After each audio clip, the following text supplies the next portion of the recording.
Okay.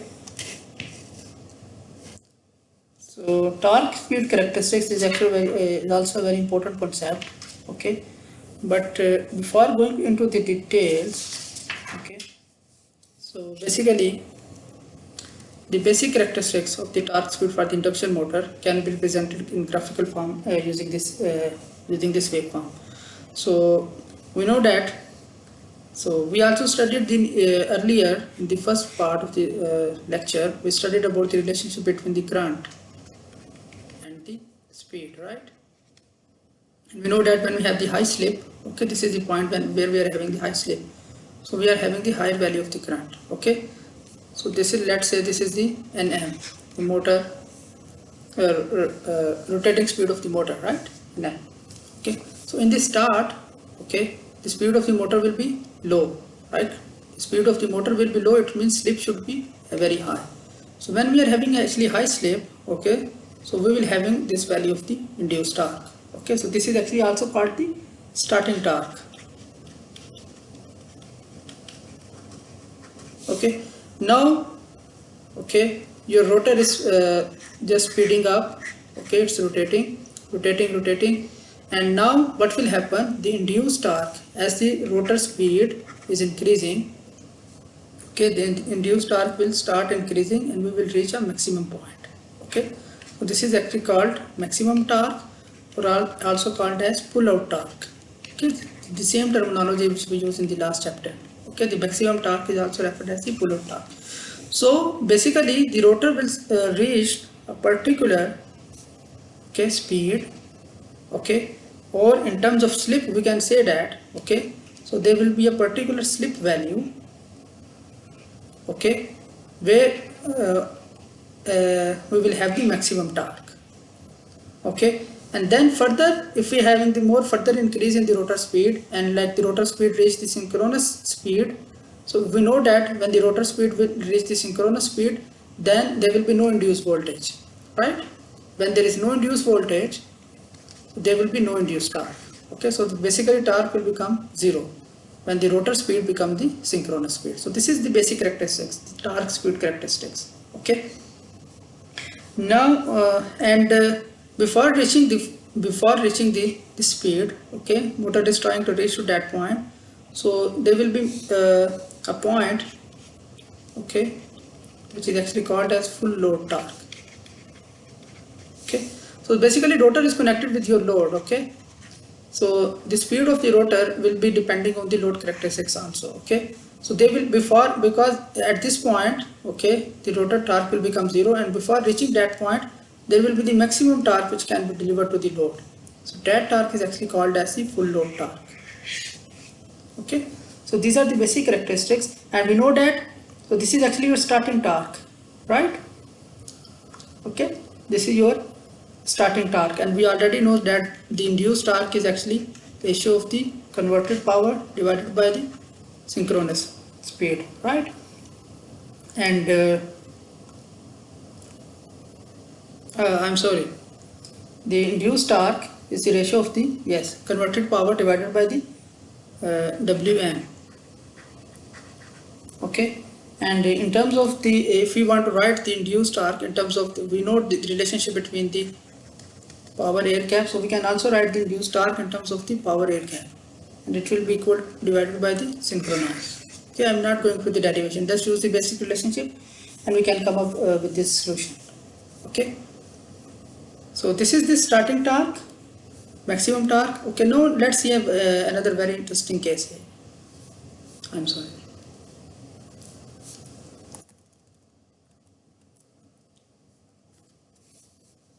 So we just studied that. This is the basic characteristics. Now let's say, for example, rotor is connected with some external source, and the speed of the rotor is becoming larger than the synchronous motor. Okay, that we connect some external source. So basic characteristics, rotor we will reach a maximum value, and then it will become zero, right? The induced torque. Okay. Now for example, and this is the n synchronous point. Now let's say using some external source, the rotor is continuously rotating, and it's rotating with the higher speed than the synchronous motor. Then what will happen? So basically we will having the negative torque maximum, and then eventually it will also reach the 0, okay, when the speed will be 2 times of the n synchronous.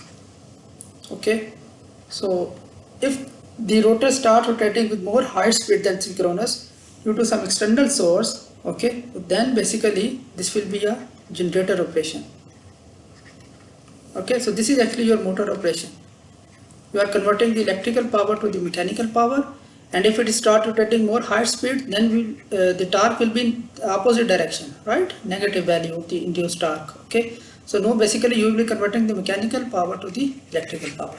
Okay, so this is just a basic relationship between the induced torque characteristics. Okay, so and these equations which I have just explained you earlier, and we already derived this relationship that the power of air gap is actually 3 times of the drop across the R2 over RS. Okay, so that's the different expression for the induced torque. Okay, now we know that the power of air gap, okay, the power of air gap is actually what 3 times of the I square into R2 over RS. Now the question is what is the value of the I2? Okay, so for example, if you want to calculate the total air gap power, okay, then you should know that what is the value of the I2.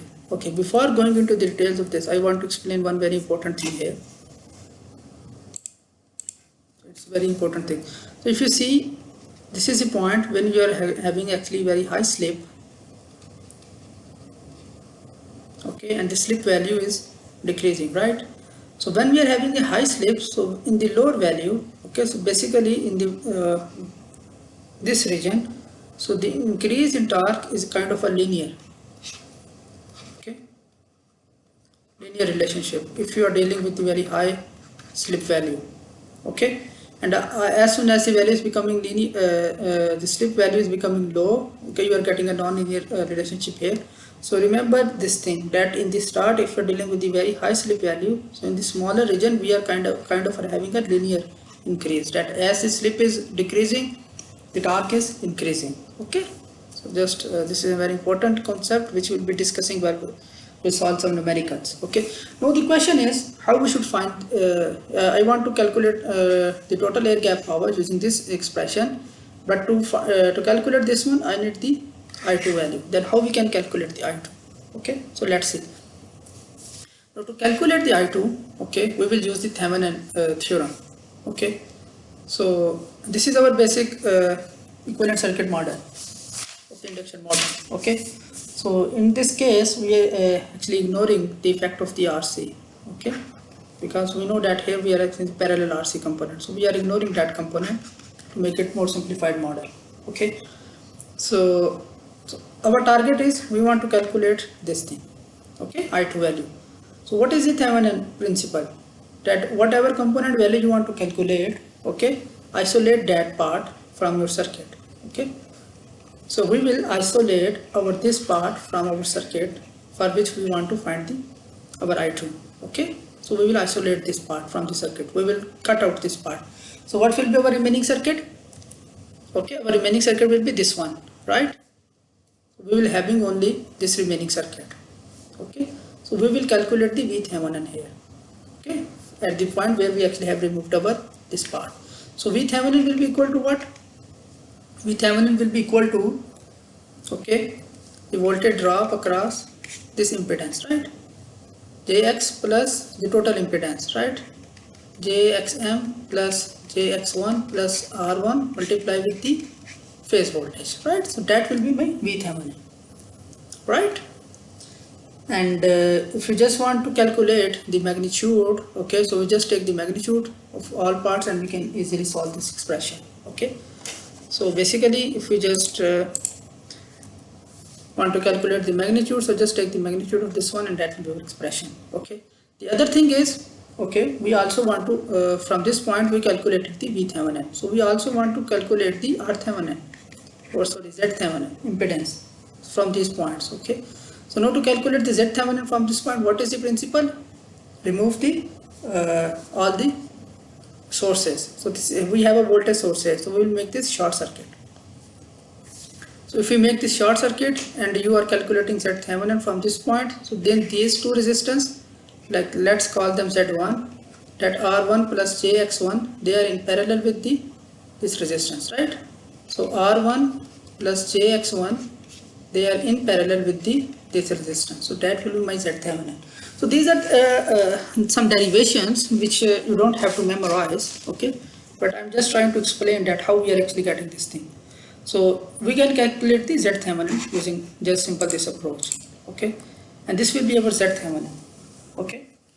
Now we want to simplify these expressions, okay? So for this simplification, okay, so there are some important things. Now let's see those things, okay? So basically the core reactance, okay, the value of the core reactance, okay, is much higher than the stator reactance in the circuit, okay, because we have the core. The stator reactance is just coming from the reactance of the coils only, but the core has some structure, so the reactance of the core reactance is much higher than the stator reactance, okay. So if this is much higher than, so basically it means the reactance part in this circuit reactance part will be much higher than the resistance part, because this is much higher than this one, okay, and if we add both of them, then this sum will be much higher than this one, okay, right? So if this is much higher than this one, then basically we can simplify this expression. We can replace this expression with only this part, right? So basically the simplified will become JXM, okay, and divided by with the only reactance part, right? So we can remove the resistance part here.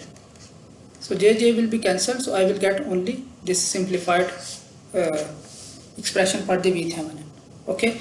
And the same expression, the same terminology, if we apply here, okay, if we apply the same terminology here, then what will we get here? We will get JXM R1 plus JX1, so it will become just JX1 plus XM, right? If we just apply the same thing, so that will be my simplified Z Thevenin, okay. Now we know that you have the complex, the real and imaginary part here, I'm not going into the details. So we know that we have A plus G and C plus GD. We will simplify them in this form. We can simplify like C minus JD divided by C square plus D square. So if you apply that expression here, okay, we will get this simplified form, okay. So this is our simplified form of the V Thevenin, okay. If you apply this thing here and separate the real and imaginary component, okay, so basically real component or the R Thevenin, because the Z Thevenin is actually what? Resistance plus the reactance, okay. So the resistance of the R Thevenin will be equal to this part and the X Thevenin will be equal to this part. So basically these expressions are important, okay, which we are deriving from that. So now if you know this thing, so what we'll do, okay, we'll just make our Thevenin circuit. So we have the V Thevenin, we have the Z Thevenin, and this is our remaining part here, okay. That was our target, to calculate the I2, okay. Now how we can calculate the I2? This is the V Thevenin divided by the total impedance, right? The total impedance of this circuit, like like this Thevenin plus this resistance. So just divide with the total impedance. So we can calculate the I2 value, okay. So we will be using this actually simplified expression. So this slide is important, okay, that V Thevenin, okay, if you know these component values, you can calculate the V Thevenin, you can calculate the R Thevenin, X Thevenin, and then by using that we can calculate the I2 value, okay. I hope this is clear. So if you just put all the impedance values here, okay, we can get the I2 value, okay. So this is actually expression of that. I'm just putting all impedance values here, okay. And there are some more further expressions, so let me just quickly go through them. So and if you take the magnitude of this one, so you have two real components, and like this is your real part and this is actually J of X Thevenin plus X2. So we can, if you take the magnitude, so it will become this expression, real part square plus the imaginary part square, right? And what was the power of air gap? it was 3 times of the I2 square R2 over S, right? If you put I2 value here, we can calculate the power of the air gap. And if you know the air gap and you want to calculate the induced torque, so induced torque is the power of air gap divided by the synchronous speed, right? So that is our expression which we have just derived earlier on. Okay. So now you know the I2, just put the I2 value here. You can calculate the power of air gap, put it here, and you can calculate the induced power. Okay. So these are just more simplifications here, some more simplifications. So power of air gap, if I just put I2 value here, so these are just long expressions. I will get this one. And if you want to calculate the induced torque, so in the induced torque, just like power of air gap divided by the synchronous speed. So this is the complete power of air gap, just divide with the synchronous speed and we will get this one. Okay. So this is the induced torque. This is also called as the starting torque. Okay, if you guys remember the torque curve. Okay, so this is the starting torque. Okay, so this is also called as the starting torque. Okay, so these are the important relationships. So again, you don't have to memorize the derivations. You don't have to memorize the complete formulas. The formulas will be given. Okay, let me just do the one thing and we will end this lecture. Okay, so when will you have the maximum torque? So this is the induced torque or starting torque. Okay, and it is depending on multiple components. For example, the induced torque is directly proportional to the square of the Thevenin or the source voltage, right? The induced torque is directly proportional to the magnitude square of the Thevenin voltage, right? And the induced torque is also depending on the rotor resistance because the torque is being induced in the rotor side, right? So it is depending on the rotor. Okay, another very important thing is that the induced torque is also depending on the slip speed, right? Okay, we have the basically 1 over S, right? So it is also depending on the slip speed. Okay, so these are the just constants here, R Thevenin, R2, X Thevenin, X2, these are just constants. So the only vary thing in this formula, okay, is this part, R2 over S. Okay, so we will have the maximum torque, we will have the maximum induced torque when this component is maximum, right? When this component is maximum, at that point we will have the maximum induced torque, right? So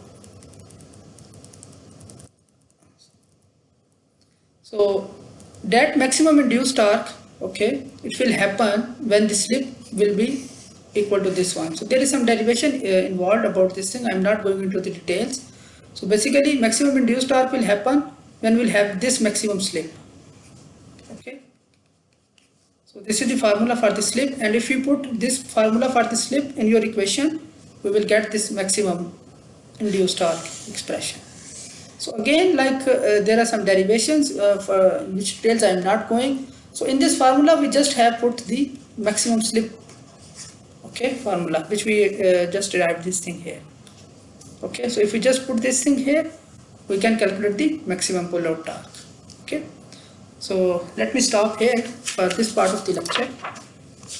Okay, so there are some slides which are actually explaining this relevant theory, and you guys can go through that if you want, but the key concept I have explained. Okay, so there is one example which we will solve during the live session to understand. So we will actually using all these direct formulas to calculate the different characteristics. Okay, thank you very much for your time here.